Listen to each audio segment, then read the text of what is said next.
So let me review this case with you. This is my patient Eric. These are actually crowns on his two front teeth that were done when he was younger. He had trauma, which a lot of us do. Seems like it's either your chin or your forehead, your chin, your teeth. Something takes it while you're growing up. So for him, it was his teeth. So he had crowns that were placed on the two front teeth. This crown actually broke, and so I saw him on emergency basis, and we fixed this, put a little bonding. And I said, actually, when we bonded this tooth, we made it a little bit longer. I said, Eric, I think this would actually look better longer than the one next to it. And we were correct, because when we broke down his smile and we started our design process, he really could benefit from some length. So what this is showing is the breakdown of his facial dimensions, the midline of his face, his eye line, his lip line. You really want this green line is paralleling the lip line.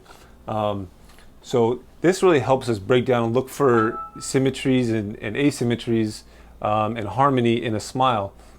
Because in nature, there's no perfection, but there's harmony. And so in designing a natural smile, so in talking with Eric, he was really wanting something that looked natural, that looked like he could grow it himself, that these teeth were his own. So this really shows that we could get a little bit more length. He did want things to look natural, like I said. So the lateral teeth should be a little bit shorter than the central teeth and the canine teeth.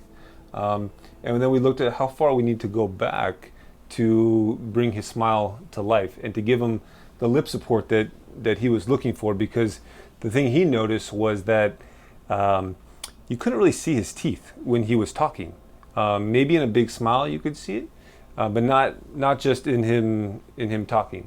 So that was a consideration also that we took in.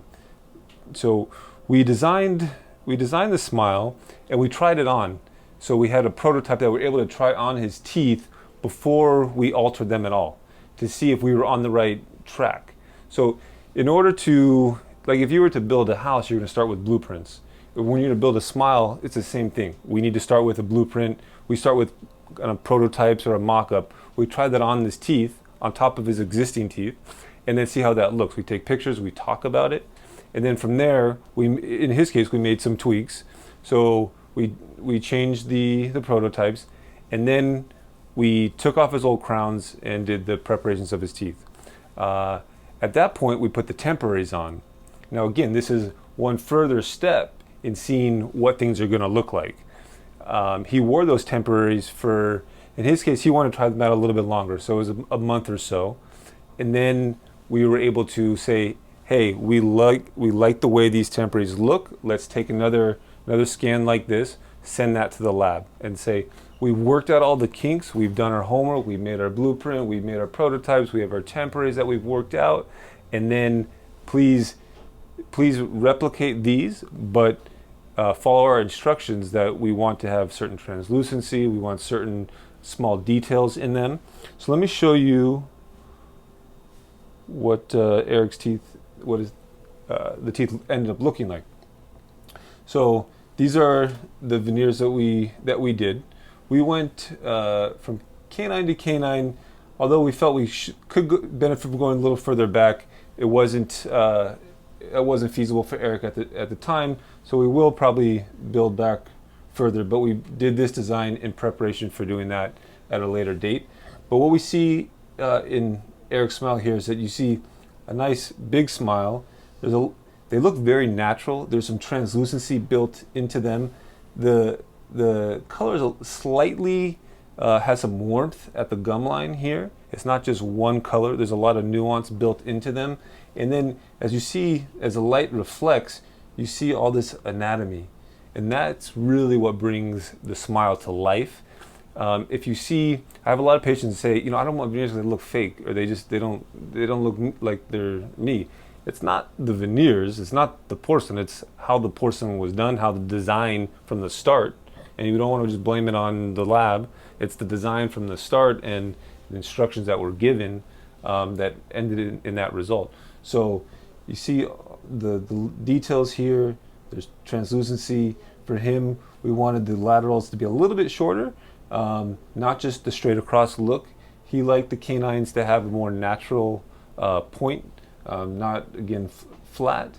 So this, we hit all of our marks, but we knew what this was going to look like before we got started. And this made Eric feel much more confident, and he was able to trust the process.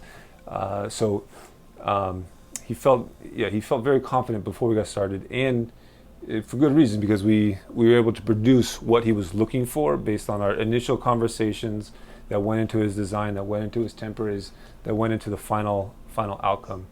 So he's very, very happy, and we're very happy.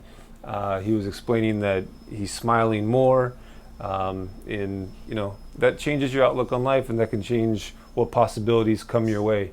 So that's what we're about. It's not just putting veneers on or just changing the physical, technical smile. It's changing the whole person, and that's kind of the difference between, I think, and in any field, but it's particularly in dentistry, the difference between just technically doing work and doing work that can change somebody's life, which is really what we're about here.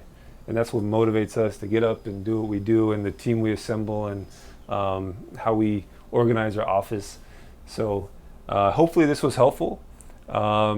And I would encourage you, if you're looking to do any cosmetic work, to go through this process. Have somebody ask them about a design process, because all too often we have patients that they had stuff done and said, I wish I would have known. I didn't. Nobody really told me. I was not informed, and that's one of the worst feelings when you go through life trying to avoid that, that situation, not wanting to make that wrong decision because you don't want to feel that way again.